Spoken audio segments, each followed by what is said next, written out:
Well, what's up, everyone? Welcome back to the Collision Live.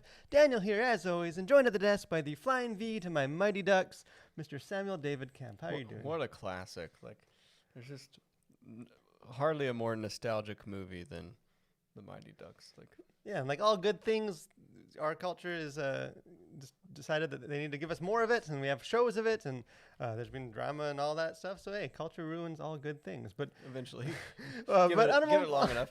But on a more positive take, we're glad to be back, like we are every week, just talking about pop culture, what's going on, kind of approaching it as Christians, talking through it.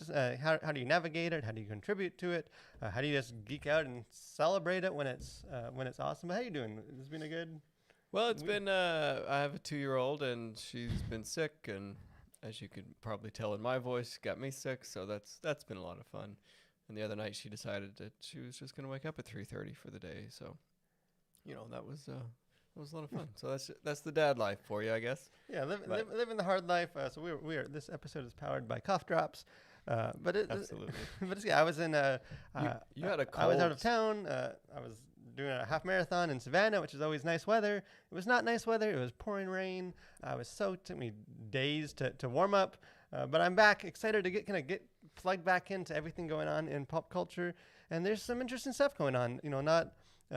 Nothing maybe huge and controversial, which is refreshing for a change, but just some interesting stuff that I sort of have noticed. There's some, as we call them here, cultural conversations that are going on in our culture that I'm excited to jump into and have you make sense of them for me. But before we get into kind of our main topics like we do, let's start off with some pop culture news.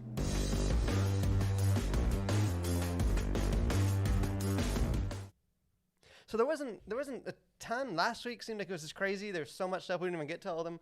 But let me just run through sort of some stuff that I've noticed that has been kind of making trending as far as entertainment, pop culture. The Stranger Things 4 trailer was released. I didn't catch when that comes out. I'm guessing not too long if they're starting the promo thing. It looks like Stranger Things 1 through 3. But I know a lot of people are excited for that. Don't get too enthusiastic. I will definitely check it out. Released the Ayer cut. I don't know if you followed any of that. After all the years long of release, the Snyder cut with the Justice League, the Suicide Squad movie. Now they need to move on to a new battle since they won the last one. People want to see it as it was originally intended, for good or bad. Netflix is expanding into video games. I believe this is like mobile games, not like console games yet, but they probably will. Based on their properties. I saw like a old retro side-scrolling fighting game based on like Stranger Things, and so this all these awesome. Sort of like Amazon and stuff. It's no longer just a store. It's also so many other things. A studio. All these kind of entertainment giants are expanding. Gal Gadot, aka Wonder Woman, was announced to play the evil queen in the live-action remake of Snow White. Doesn't necessarily scream evil queen to me. And probably the biggest. I could see it though. Yeah, and the biggest news is probably that we're getting a live-action Snow White, because of course we are. Because that's what we deserve. Because it's the movie we all deserve. Didn't know we wanted. Speaking of a movie that we, at least on this desk, we do want, Christopher Nolan's Oppenheimer, his sort of new, based on the development of the bomb, has sort of been announcing its cast, and this thing is loaded. The most recent additions to it: Robert Downey Jr., Iron Man himself, and Matt Damon. So Iron Man and Jason Bourne are going to be on this adventure with Christopher Nolan directing. So sign me up. Absolutely. But any of that that's going to stand out to you as being interesting? Well, yeah, obviously the Christopher Nolan one. I'm a huge fan of that. So and it's being sort of it'll be interesting because it's more of a historical film, and I find those really, really fascinating. So yeah, Dunkirk was great. Maybe it wasn't as much of a classic as some of his more sci-fi or science fiction stuff. Well, it'll just be interesting, dealing with the atomic age, and I just feel like you could really go down some rabbit holes with the development of the A-bomb and all that stuff. So yeah, and he is definitely not to mention the cast is it's just ridiculous. He's just one of those directors that you can kind of that sells the movie just on his name alone. There's not a whole lot of those left these days. It's all properties and stuff. But so for me, that's the one that stands out to me as well. One of the things that has been getting a lot of talk in our culture, not necessarily news, is last week the Eternals Yep. Came out the latest in the MCU. I don't know what number we're on now. I think we're approaching 30. There's a lot of MCU movies. This is one that looked interesting to me. It's sort of got mixed buzz. It's done okay at the box office. Some of the critics liked it. It wasn't as highly rated on other sites. I have not had a chance to see this movie yet. Again, I was out of town for the weekend and just didn't have a chance. Still might. This week. So we can't speak, we won't spoil the movie because we haven't seen it, and we're not going to speak maybe directly on just the Eternals itself. But it did get me thinking, based on some of the discussions surrounding it. I know it was announced that some countries in across the ocean from us were not going to be showing the movie, and there was some uncertainty about why that was. Some assumptions were that it was based on maybe some like a same-sex kiss in the movie or some of that stuff, which is always kind of needs to be censored in those other countries. And from what I read, that wasn't necessarily the case, that Disney was okay to make those cuts, but that they weren't showing it because it was dealing with sort of these supernatural deity figures, sort of these Eternals, especially like in the Islamic countries and some of these other places, that they just weren't cool with sort of dealing with these sort of figures, and that similar movies that have dealt with like gods and prophets and stuff have also been not shown or not allowed to be shown in those countries. And obviously in America, that's not necessarily as big of an issue. People don't have a problem with it. But I was thinking as Christians, it is a discussion that is, I think, an important one. So what do you do?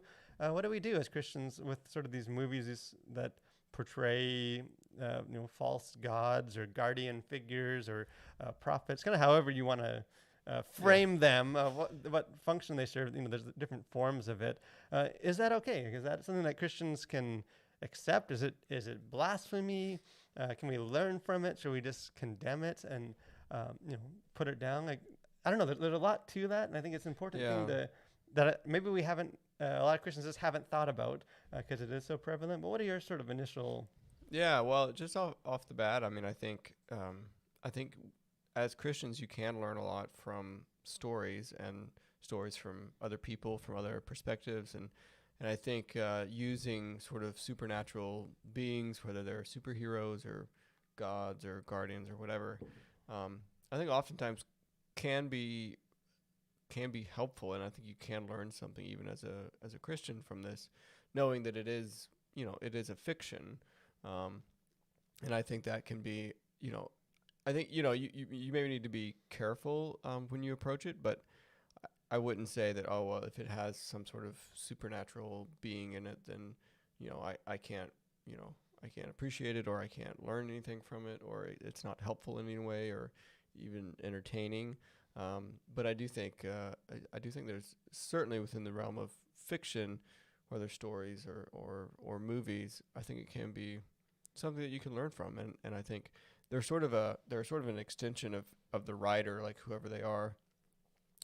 I think you can learn less about like sort of the spiritual world, if you will, as it is, because it is a fiction, but I think perhaps it shows more sort of about the human condition and what is this writer or director, or what are these actors trying to portray through this sort of eternal being or whatever. Yeah, because I know like one of my favorite authors is a Mormon, and his books are fantasy, so he's not dealing with his own religion or my religion. He's just dealing with sort of these different supernatural things. And one of the reasons I like the books is that it's just sort of exploring issues of faith and belief and kind of our human interaction with sort of supernatural kind of guardians and deities. And I think even though me and the author or creator don't share common ground, and the creation doesn't represent any real true God or deity, I agree. I think there is stuff you can learn.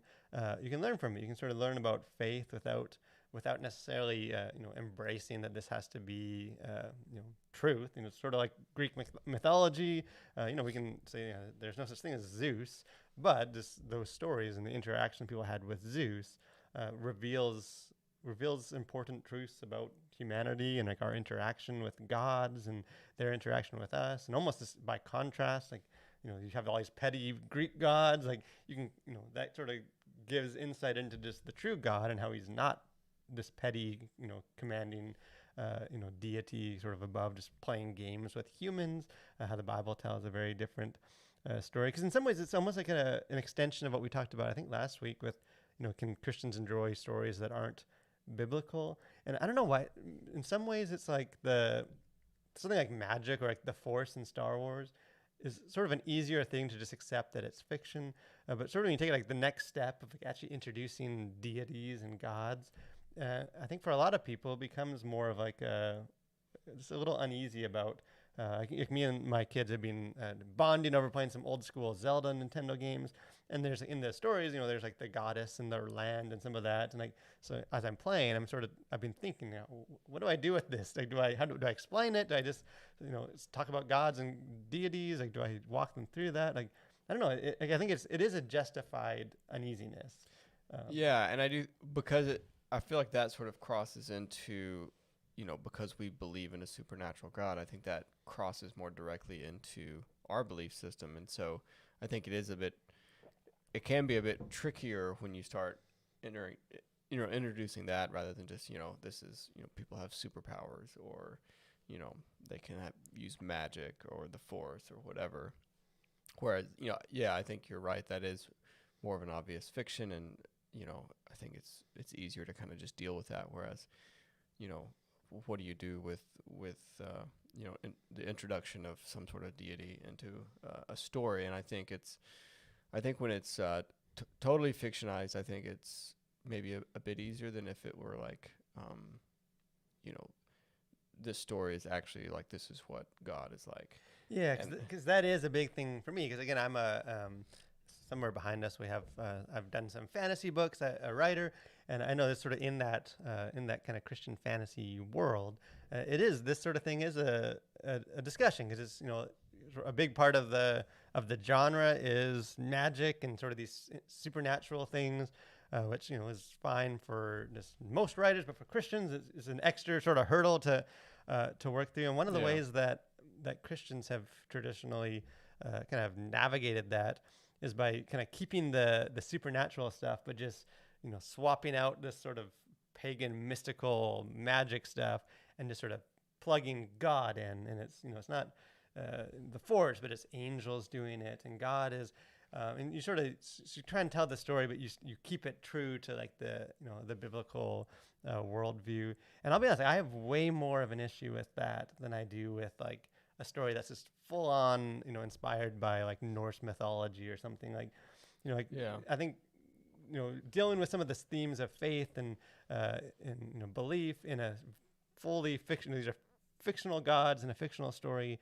I think you can learn from that without the danger of dealing with like a fictional story but a true God, and you're making him a character in a fictional story, and you're in some ways you're putting actions and thoughts and words into God's the real God's mind, or putting it out there.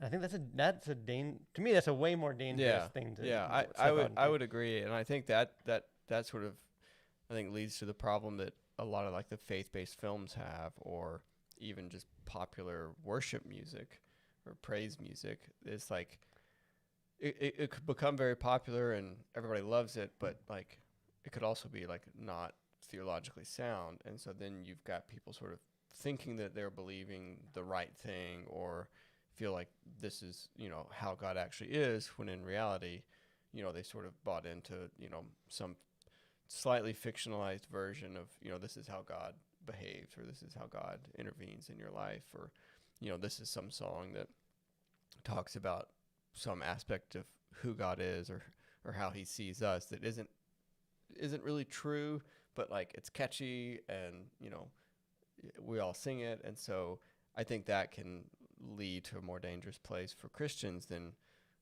something like the Eternals or other movies who have deities that are obviously not the Christian God. But we can sort of say, okay, yeah, well, we can learn something about humanity through this, but clearly it's not the Christian God. But whereas if it were, then I think a lot of people would be perhaps more easily led astray from what is true, because they feel like, oh, well, since this is talking about my God, it's like it's okay. Hey, this story, in this story, God sent his angels to help this situation, and he healed this, and he did this, and none of that happen. That God does, maybe God does has done those things, but it sets up sort of this false maybe expectations, or just uh, it influences people's belief in like a real God, as opposed to just sort of using sort of this imaginative realm that's in no way reflective of like the biblical reality, but it explores themes that are related as faith and just wonder and like some of that. It's almost like a surrogate to like deal with those without having to Actually, be like theological. Yeah, you just think of like the Jews and stuff with the like they wouldn't even write God's name. Like they were so resistant to honor him and not attribute anything to him, and like just how far now we just like, hey, let's just plug God into, he's a character, he's the main character in my novel, and he's doing this, and he's sending his angels to fight this character's battles. And I think in some ways that side of it to me sort of shows the value of sort of the more artificial mythology and some of that stuff, where you can explore those in somewhat of a safe space. But let us know what you guys think, how you've, especially if you're like if you big reader or some of that genre, like in like the fantasy genre, whether it's movies or books or whatever, are you comfortable with stories about false gods and religions, or do you try and stay away from that and kind of, land in very much things that are more consistent with the biblical worldview and other dangers? We'd love to hear from you on that. Someone else we'd love to hear from, because we always love to hear from him. You always love to hear from him. Sam Camp. Let's kick off our next segment, Host Corner.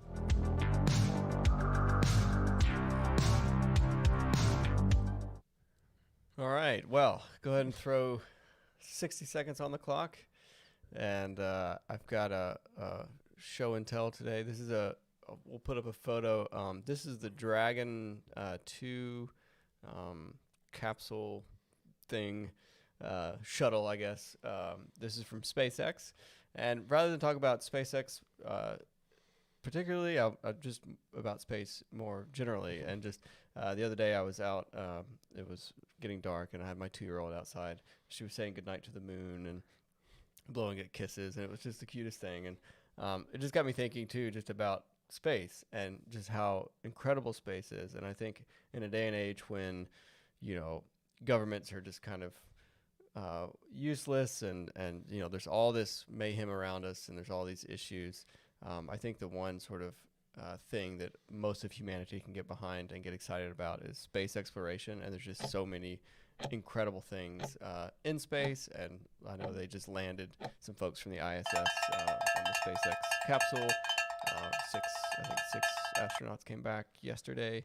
And so I don't know, it's space. Like, who doesn't love it? And you should all get telescopes and start observing the night sky or something. So is it whenever you talk about space and like the wonder, I forget the quote, the Interstellar, where he's like, we used to look up to the stars, like, now we just look at the dirt. Like, it's like, like that will preach, that will, you can sell that message with, it is, again, kind of wonder. And some of that is sort of my, my pony that I've always been into. A lot of my writing is sort of awakening the wonder that we've lost.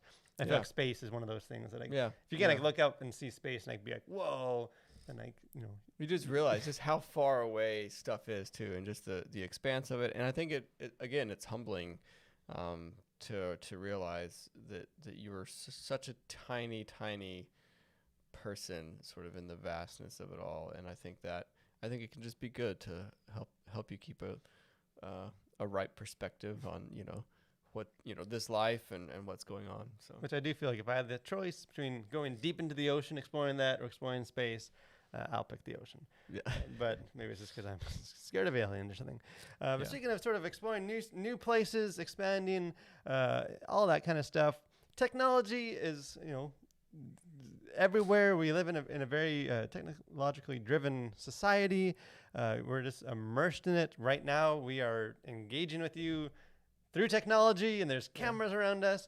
It's just one of those things that, all people, not just Christians, have had to, continually, almost on like a daily basis, evaluate or kind of figure out how do you kind of live in a world that is very digital. COVID, obviously, when it shut things down, kind of thrust us even more firmly into the digital space of, now we can't meet places like maybe we used to. And, all that might sound bad for the average person, but for these tech giants, this is wonderful news. Facebook and all those companies are Dollar signs. Yeah, they are just milking this for as much as they can. Oh, it's woe is us as a society, but invest in our stock because we're going all digital.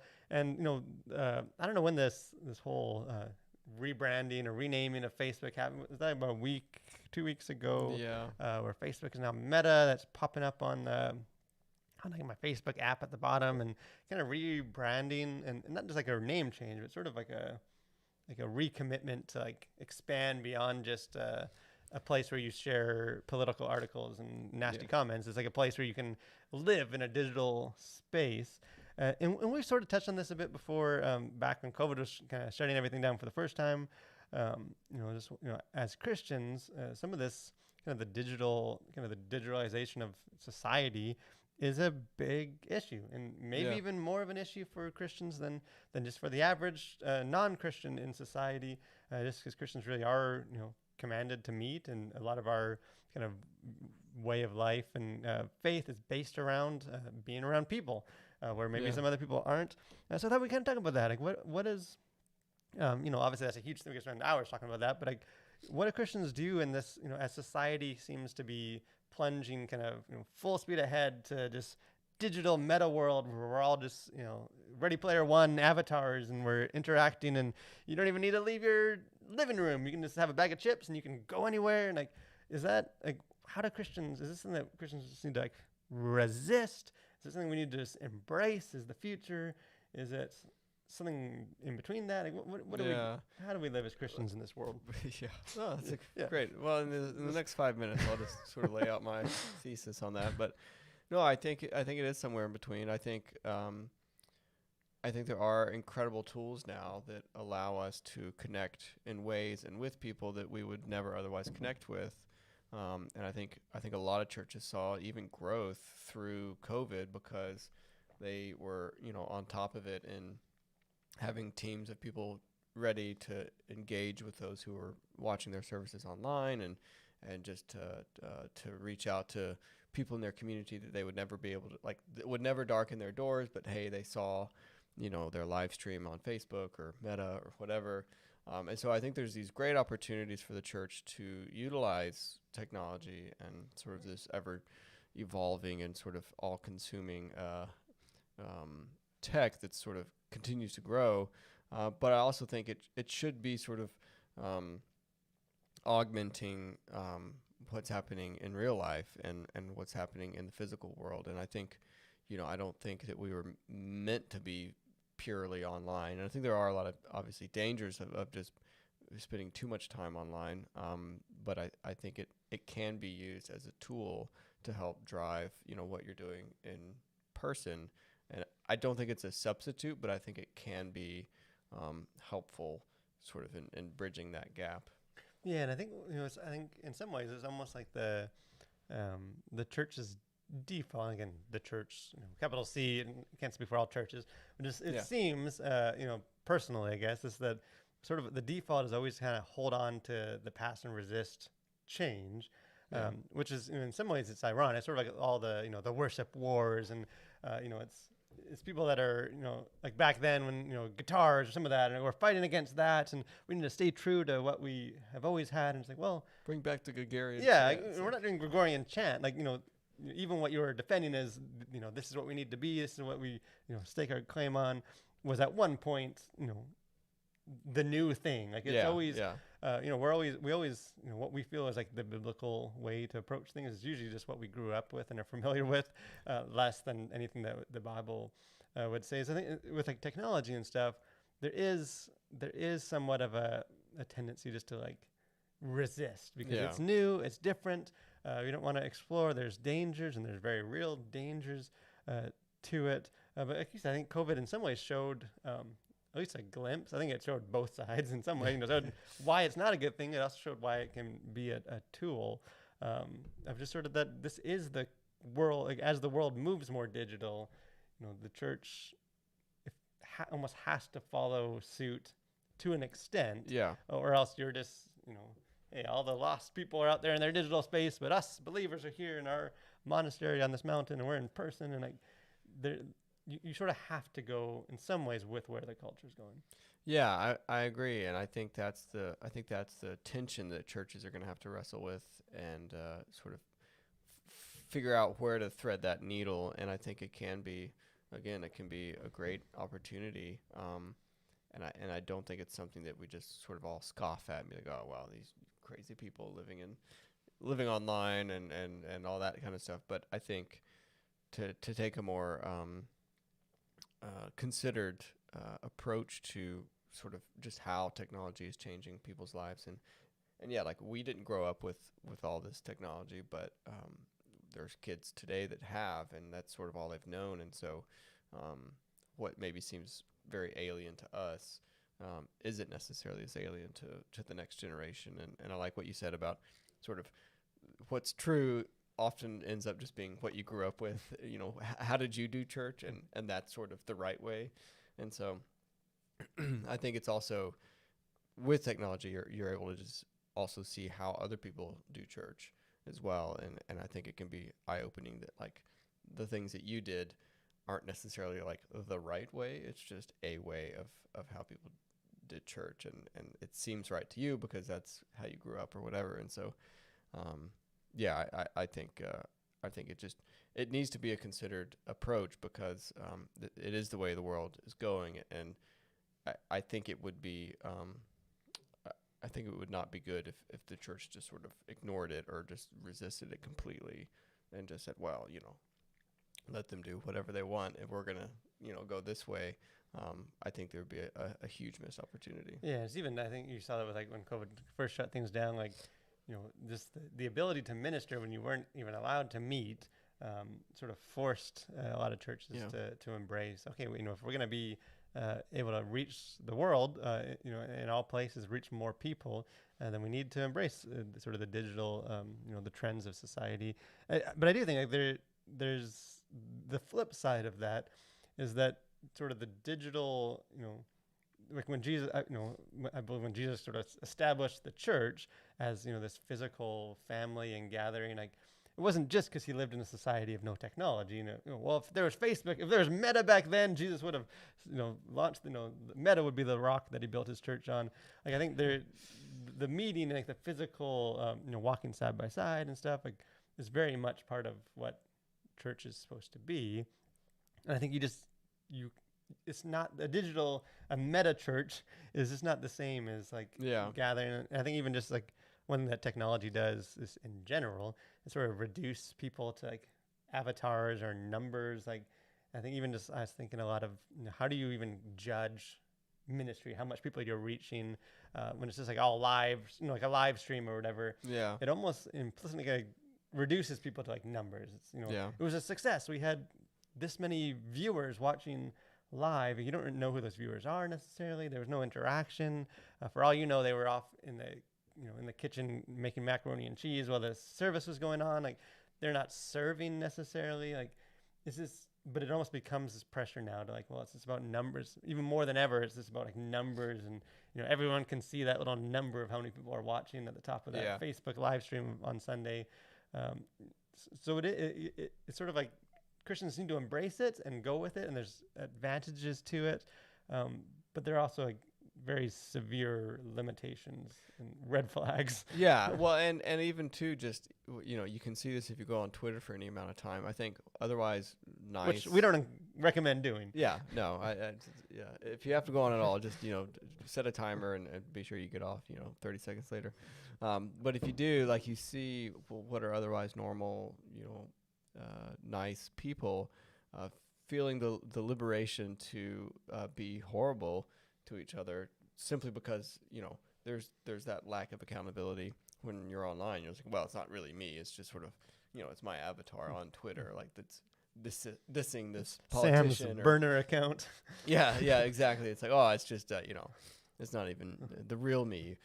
And so people have this sort of license to, or they feel like they have this license to just be this worst version of themselves. And I think that is a huge danger of sort of everything going digital, because there you almost lose a bit of your soul or your humanity the more and more time you spend online. doing those kinds of things because you don't see the consequences in your real life, and so I think that can be a real drawback for sure. Yeah, and there's just sort of less accountability online, as opposed to just being a jerk in person, or or just showing up to church when people can say, "Hey, you haven't been at church in a couple of weeks." Like people don't, when you're just sort of reduced to you're just sort of dislocated or connected from the body. And I think it's even like if the church is a family, then like I have family that doesn't live in the same country as I do, and like it's great we can use technology to interact and keep up. But that's not the same as like gathering at Thanksgiving and like being at a table and telling stories and playing with my nephews, and it is different in that way. And sort of and then we can end this discussion.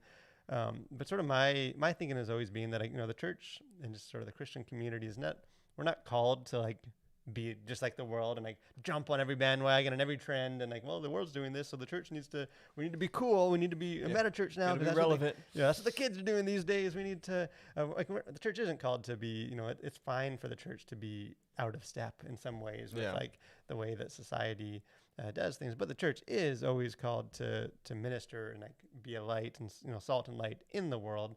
So it does matter like if the world's going more digital. It's not just about, as a church, is that the best opportunity for us, but it's also like this is the world that we're called to reach.